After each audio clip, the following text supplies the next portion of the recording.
안녕하세요. 아침의 광장 손지민입니다. 최근 통계청이 내놓은 자료를 보면 지난 3년간 20대 부채가 93%, 30대는 40%가 늘었다고 합니다.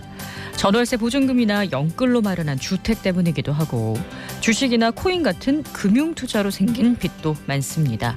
오늘 MZ 티키타카에서 소득보다 빚이 더 빠르게 늘고 불법 사금융도 이용이 늘어나는 문제 짚어보겠습니다.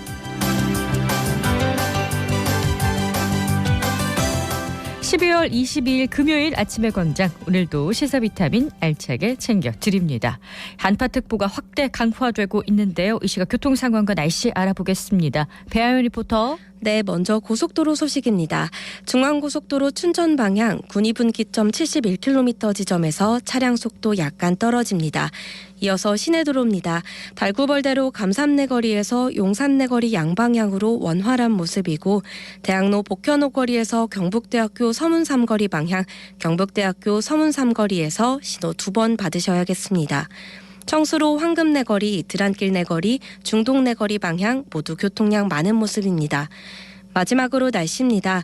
오늘은 밤이 가장 길고 낮이 가장 짧은 동지입니다. 오늘 아침 기온 대구와 경북은 영하 9.5도로 올겨울 가장 낮은 기온을 보이고 낮에도 대부분 지역의 기온이 영하에 머물고 바람이 강하게 불어 체감온도는 영하 13도로 더 낮겠습니다. 미세먼지 농도는 깨끗해 대기질 깨끗하고요. 현재 대구의 기온은 영하 9.8도, 습도는 52%입니다. 지금까지 배아현이었습니다.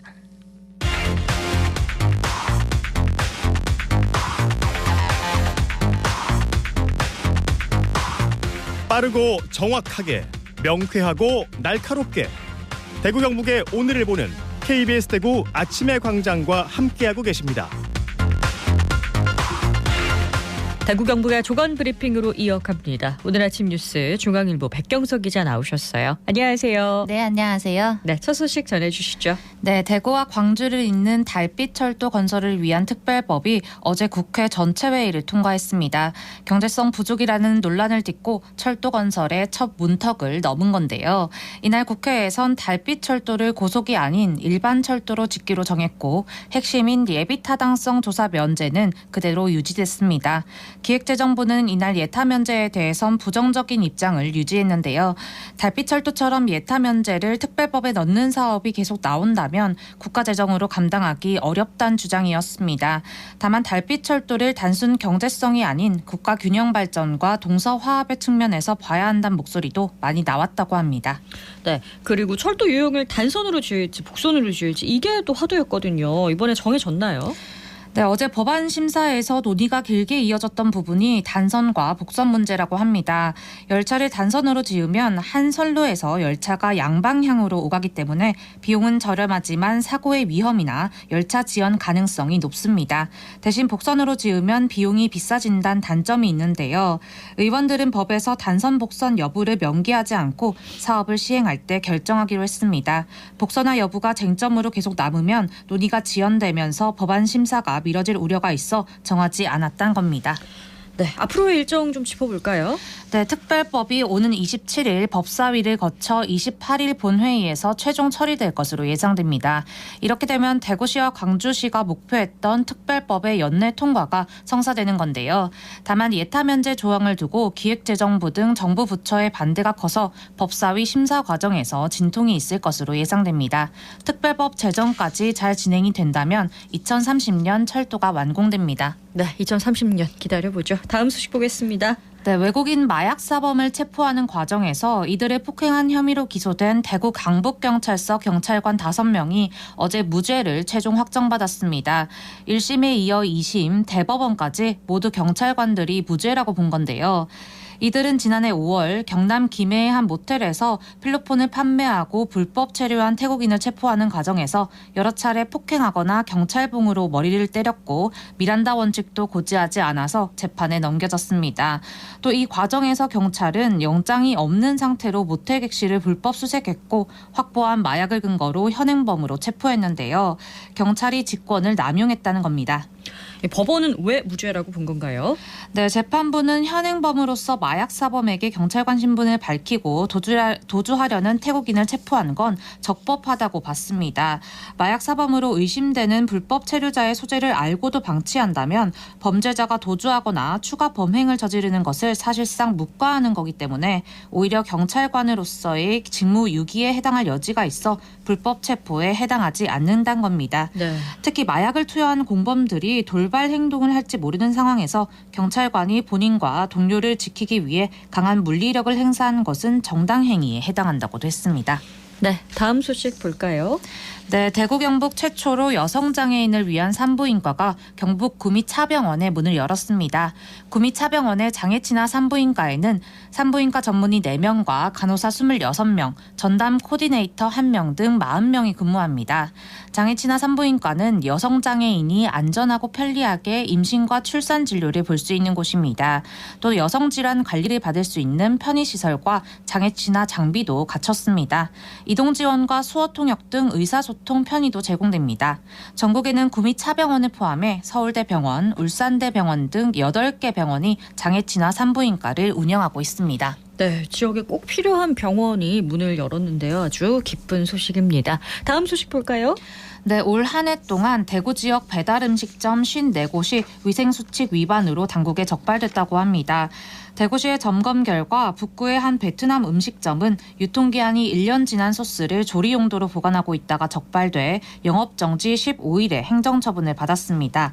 또 지난달에는 서구의 샐러드 전문점에서 조리 종사자가 위생물을 착용하지 않았다가 과태료 20만 원이 부과됐다고 합니다. 네, 오늘 아침 뉴스 중앙일보 백경석 기자였습니다. 고맙습니다. 네, 고맙습니다. 안녕하세요. 서문시장에서 죽을 끓이고 팔고 있는 강한빛이라고 합니다. 계기는 따로 없고 그냥 회사 생활하다가 자영업을 해야겠다 싶어가지고 아시는 어른한테 배워가지고 지금 한 6년째 운영하고 있습니다. 일단 재료를 저희는 국내산으로 써가지고 국내산 홈파스로 사용하고 있거든요. 그래서 일단 재료가 맛있다 보니까 죽이 맛있는 것 같고요. 그리고 저희는 미리 끓여놓고 파는 게 아니라 팔고 나서 하루에 자주 끓여 팔아서 바로바로 끓인 죽을 드실 수 있습니다. 팥죽 시즌 되면은 많이 찾으시기도 하고 이제 팥죽 당일날 되면은 이제 사람들이 미어 터지기 때문에 저희는 새벽 3시부터 나와서 죽을 미리 다 끓여 놓거든요. 그래서 오시면은 기다리지 않고 드실 수 있습니다. 새벽 3시부터 끓이다 보니까 죽이 너무 많아가지고 손님들이 놀라시는 경우가 있습니다. 다 팔 수 있냐고 하루에. 다 팔죠. 다 팔고 계속 끓여야 되니까 저희는. 팥죽 먹으면 일단 임산부들 붓기 빠지는 데도 좋고 신장 같은 데도 건강에 좋고 술 먹고 나서 숙취에도 좋다고 하더라고요. 그래서 그런 쪽으로 좋고 이제 동짓날은 밤이 제일 기니까 뭐 귀신 안 묻기 위해서 드셔야 되지 않을까 싶습니다. 서문시장에서 남자들이 한 죽집 하면 저희 가게로 오시거든요. 그래서 만약에 죽을 필요하시면 서문시장에 저희 가게에 들려주시면 감사하겠습니다. 벌써 동지고 2023년도도 마무리가 되는데요. 동지에 든든한 팥죽 드시러 오시면 좋겠습니다.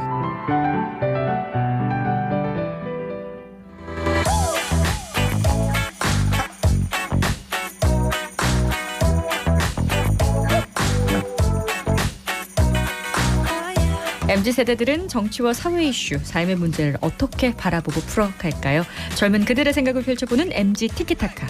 오늘은 청년들의 부채 문제 그리고 사금융시장으로 내몰리는 현실을 들여다보려고 합니다. 자, 스튜디오에 수원구의회 김경민 의원 나오셨습니다. 안녕하세요. 안녕하세요. 네, 북구의회 오영준 의원도 나오셨어요. 안녕하세요. 네, 안녕하십니까. 네, 자, 올해 MZ세대들 사이에서 절약 노하우 같은 거를 공유하는 거지방, 또 무지출 챌린지 이런 거 유행을 했다고 합니다.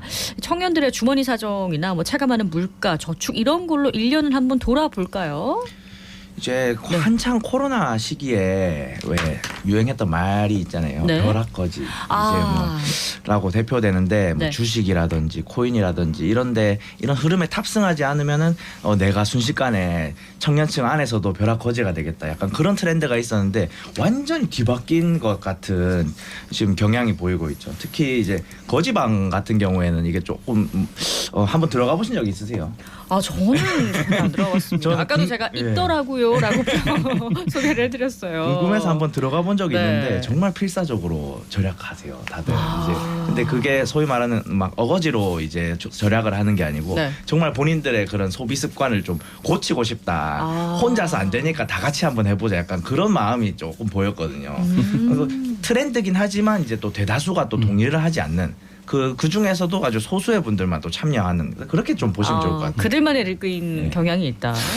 저는 그냥 개인적으로 들었던 생각은 네. 사람 생각하는 거 다 똑같은 것 같다는 느낌을 많이 받았어요. 사실은 물가는 오르고 월급은 그대로고 쓰는 건 정해져 있는데 쓰는 게 비용이 높아지다 보니까 절약해야 되잖아요. 네. 사실 저도 의회나 집으로 왔다 갔다 하면서 어떻게 하면 돈을 아끼라는 생각을 하면서 뭐 공유 자전거를 탈 때도 있고 버스를 탈 때도 있고 아니면 하다못해 그냥 뭐 커피 한 잔 먹을 수 있는 것도 의외에 그냥 믹스 커피 한 잔으로 그냥 때울 때도 많거든요. 그래서 참 이런 챌린지 보면은 네. 참 생각하는 건 똑같고 참 우픈 현실이라는 생각이 많이 들었어요. 근데 이제 수성구 의회도 그렇고 북구의회도 네. 그렇고 예산안 심사를 이제 하면서 항상 느끼는 것은 매년 똑같이 나오는 말이 있어요. 경기는 어렵고 침체되고 매년 똑같은 얘기거든요. 전망이 어둡고. 예, 항상 상황은 똑같은데 이제 청년뿐만 아니라 이 경제 트렌드가 휙휙 바뀐다는 것은 항상 중간에 부동층들이 있다는 얘기입니다. 아. 가처분 소득을 늘리고 싶은 것은 대다수의 욕망인데 네. 그 욕망을 해결하는 방법이 이제 시대에 따라서 흐름에 따라서 바뀌게 되는 거죠. 아, 그렇습니다. 한참은 저희가 뭐 주식, 코인 투자 이런 거 상대적 박탈감을 느낄 시절이 있었거든요. 이 상대적 박탈감 같은 경우에 네. 예를 들면 그런 겁니다. 제 옆자리에 있는 사람이 주식이나 코인으로 돈을 많이 벌었어요. 그럼 그때 느끼잖아요. 근데 옆자리에 있는 사람이 절약해서 돈을 아껴가지고 한 달에 소득이 늘었어요. 근데 그거는 별로 이제 배가 아프지 않습니다. 근데 그런 이유들을 잘 살펴보면 인간 심리라는 게, 소비 네. 심리라는 게 약간 그런 측면이 있는 것 같아요. 좀 다른가 봐요. 사실 네. 저는 개인적으로는 좀 이렇게 잘 됐다는 얘기 들으면은 조금은 나도 저걸 할 수 있을 텐데라는 생각이 들어서 사실은 오늘 주제 같은 거 나오면은 좀 가슴 아픈 얘기가 개인적으로 좀 있어요. 제가 이제 주식이 좋다는 얘기 듣고 모 주식에 들어갔다가 마이너스를 아직 못 벗어나고 있고 아직 못 빠져나오셨어요. 그리고 여기도 뭐 코인 얘기 나오던데 네. 코인이 좋다고 하길래 코인에 들어갔는데 이게 이제 갑자기 뒤에 0이 하나 없어지는 그런 걸 많이 겪다 보니까 저는 이 주제를 하면서 좀 굉장히 좀 많이 와닿았던 것 같아요. 그렇습니다. 급변하는 이제 경제 시장, 그 중에서도 주식이나 코인 시장 같은 경우는 워낙 변동성이 높기 때문에 아마 많은 청년층들이 무턱대고 뛰어들었다가 큰 손해를 보거나 지금 현재 계속 손해를 보는 중인 경우가 많은 것 같아요. 그래서인지 대출이나 연체 이자로 골머리를 앓고 있다는 청년층 얘기가 보도를 자주 제가 접하게 되더라고요. 근데 대출을 받게 되는 이유 시기마다 조금씩 다를 것 같은데 좀 짚어볼까요? 아무래도 이제 청년층에 한정하지 않고 청소년까지 그 범위를 확대해 보면은 항상 왜 특정 세대 시기마다 이제 대출을 받아야 하는 혹은 이제 자금이 필요할 그런 시기가 있을 것이라 예상이 되지 않습니까? 네. 근데 요즘에 이제 트렌드는 그런 시기와 예측을 벗어난 이제 대출 증가가 늘어나고 있고 이제 취약차주들이 늘어나고 있다는 것인데. 그러니까 생애주기랑 관련 없는. 예, 생애주기랑 네. 관련 없는. 근데 이제 생애주기랑 관련 있는 것들을 살펴보면 이제 뻔하지 않아요. 네. 이제 뭐 대학 등록금 혹은 이제 뭐 내 그 전월세 대출금 네. 그리고 그 다음부터 해가지고 내 집 마련을 위한 플랜이 들어갈 텐데 그 사이에 지금 소위 말하는 이제 영끌 투자, 빚투자 약간 이런 것들이 유행을 하게 되면서 사회 문제로 부각이 되지만 이건 역시 대다수의 청년들이 겪는 일은 아니다. 저는 그렇게 보고 있습니다. 아까 저희 뭐 거지 챌린지 얘기한 것처럼 저희가 이제 좀 트렌드가 또 바뀐 게 있어요. 이제 네. 2023년부터 또 유행한 트렌드 중에 하나가 미코노미라고 나와 경제를 합쳐서 내가 마음 가는 소비에 의해서는 금액을 많이 쓸 수 있다. 그러니까 예를 들면은 내가 일주일 동안은 4,000원짜리 편의점 도시락으로 때우지만은 그 이후에 여행을 가서 100만 원 이상을 쓴다고 하면은 난 이 소비를 하겠다라는 생각을 많이 하는 것 같아요. 그러다 보니까 앞서서 오영준 의원님 얘기하신 것처럼 이러한 대출 이유도 있겠지만은 대출 이유가 너무 다양해진 거예요.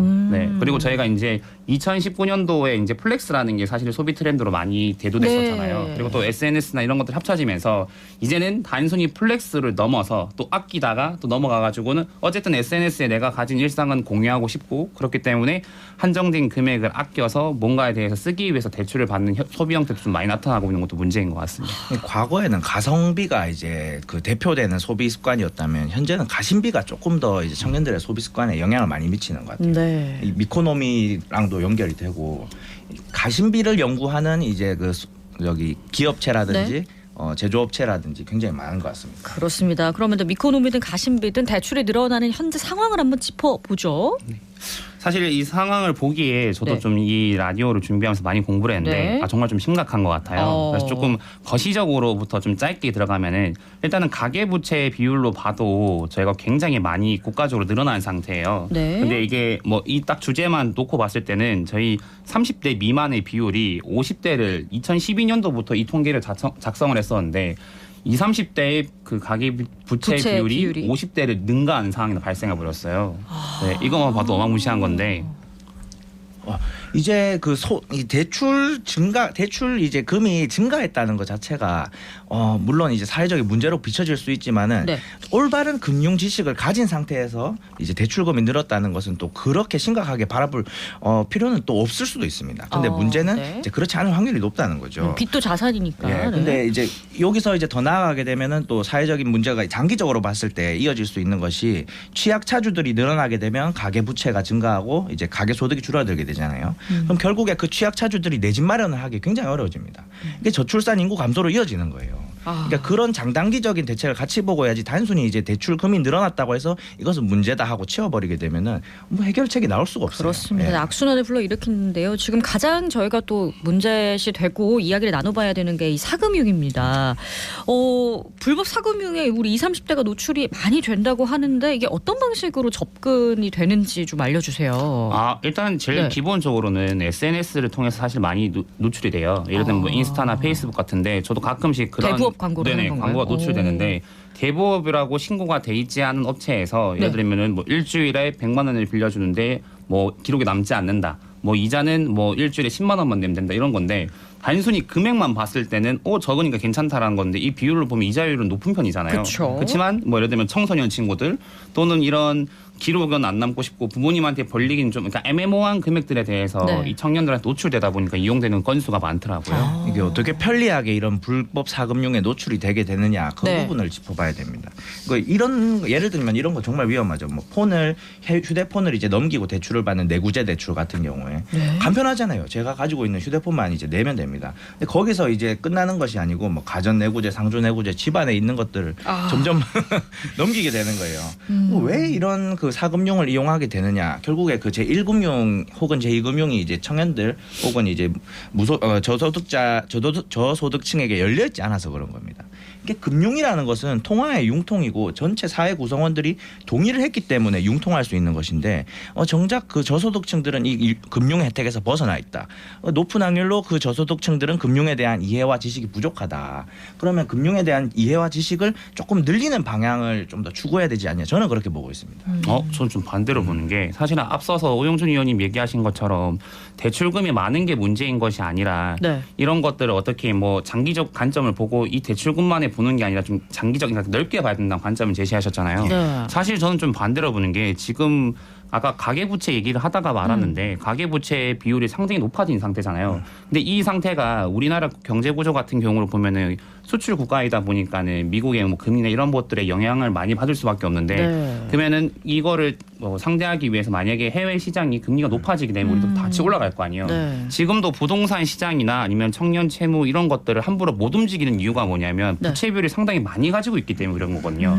만약에 지금 상태에서 뭐 국가가 뭔가 대응적인 위해서 금리의 변동폭을 주게 된다면 아까 취약계층 얘기하신 것처럼 청년이나 이 대출의 변제에 대해서 많이 약점을 가지고 있는 대상에 대해서는 뭐 파산이나 이런 위협이 커질 수밖에 없는 거고 이렇게 되면 결국은 이 밑에 미래의 좀 발전 가능성을 가지고 있는 생산 주체가 없어져 버리면 오히려 이 국가 경제 기반이 무너질 수 있기 때문에 저는 이 대출 금액부터 좀 관리를 해야 된다고 보는 관점이거든요. 그렇죠. 근데 우리가 지금 논하고 있는 거는 그 국가 경제 전반이 아니고 이 사금융에 노출된 이 저소득층 혹은 청년층들을 얘기하고 있으니까 저는 네. 거기에 좀 초점을 맞춰서 얘기를 하고 있습니다. 금융을 조금 더 유연하게 만들 필요는 확실히 있어요. 이게 저소득층들이 아까 말씀하신 것처럼 저소득층들이 이용을 계속 못하게 되면 사금융에는 계속 노출이 될 것인데 이걸 가만히 놔둘 것인가 그 얘기를 지금 하고 있지 않습니까? 네. 그렇기 때문에 사실 뭐 부동산 시장이라든지 대기업들이 자금을 융통하는 데 들어가는 이제 품보다 지금 일제 개인들이 이제 금융을 이용하는데 어려움이 훨씬 많기 때문에 그 부분을 좀 짚어보자는 거죠. 그렇습니다. 근데 이제 부채가 너무 눈덩이처럼 불어나다 보니까 뭐 대해 선구제 대책들이 좀 나오는데 어디까지 우리가 해줘야 되냐, 정부가 어디까지 개입을 해야 되냐, 이거에 대해서도 논란이 많은 것 같거든요.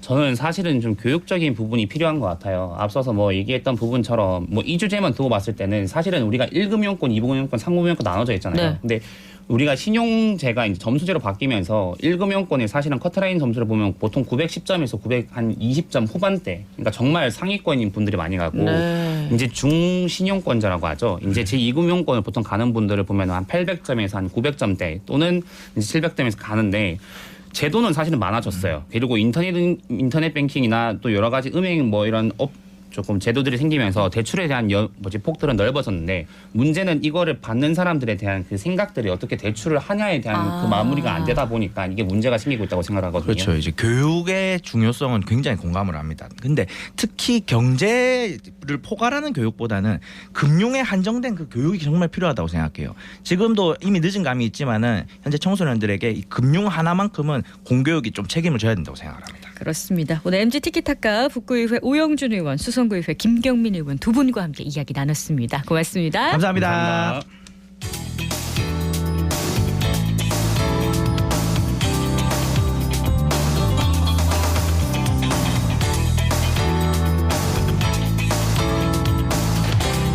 네, 지난 12월 8일 2024년 수능 성적이 발표됐습니다. 정시 모집 기간을 앞두고 대입 내비게이션 센터에서 무료로 진학 상담을 진행하고 있다고 해서 서유리 리포터가 다녀왔죠. 네, 안녕하세요.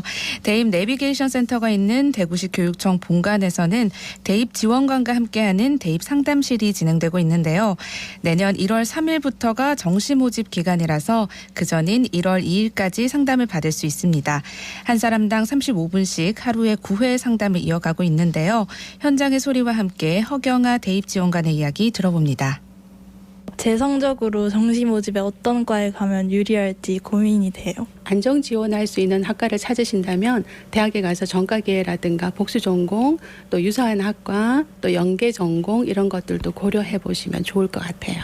지금 현재 교육청 정시 상담에 오는 학생들은 뭐 재수 이상의 N수생들이 조금 많은 편인데요. 고3 학생들의 경우에도 지원했던 그 수시 모집에서 합격하지 못했거나 아니면은 또 후보 합격했더라도 순위가 굉장히 뒤에 있는 학생들이 불안감에서 정시 모집에 지원 가능한 정도를 이제 알아보고 있습니다. 그래서 저희들도 우리 학생들의 정시 성적을 조금 분석을 해서 영역별로 아무래도 학생들에게 조금 유불리가 있는 대학들이 있을 거거든요.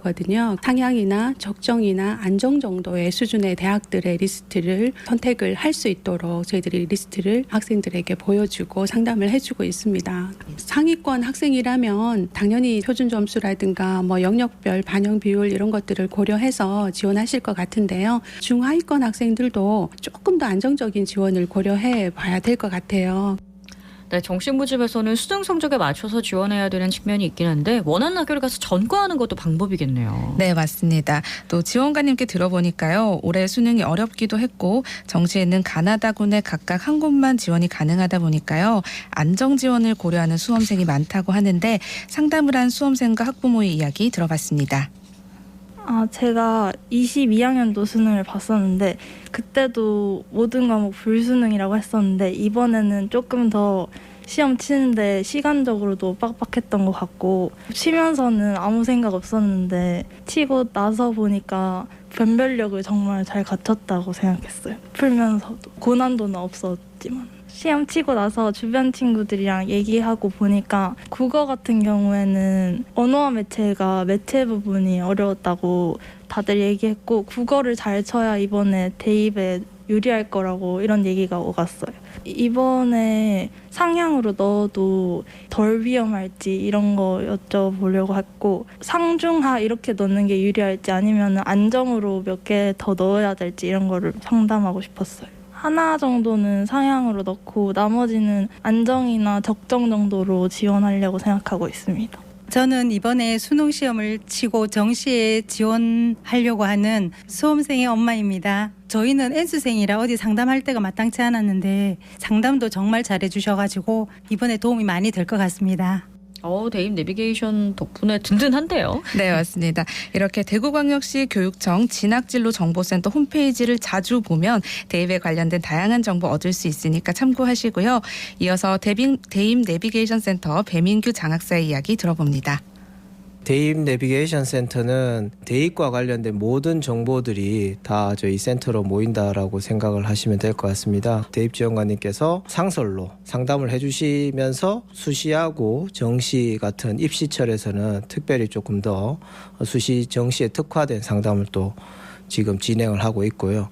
그리고 올해부터 시작된 소그룹 특강을 통해서 학부모님들 또 진로 진학 역량 강화를 위해서도 사실 도움을 주고 있고요. 간단하게 질문하시고 싶은 경우는 저희가 대구 진학 꿈나비라고 하는 밴드를 운영을 하고 있습니다. 29인의 대구 시내 진학 전문 교사분들께서 또 매일 답글을 달아주고 계시고 있는 상황입니다. 그래서 이러한 모든 것을 이제 총체적으로 관리하는 센터가 대입 내비게이션 센터라고 생각하시면 될 것 같습니다. 저희 대입 지원관님은 이제 대학교에서 입학사정관으로서 다년간의 경험이 있으시니까 대학 입학사정관님의 관점에서 학생을 다른 어떤 각도에서 바라봐 줄 수 있는 상담을 제공해 주실 수 있다는 점이 좀 차별화된 점이 아닐까라고 생각을 합니다.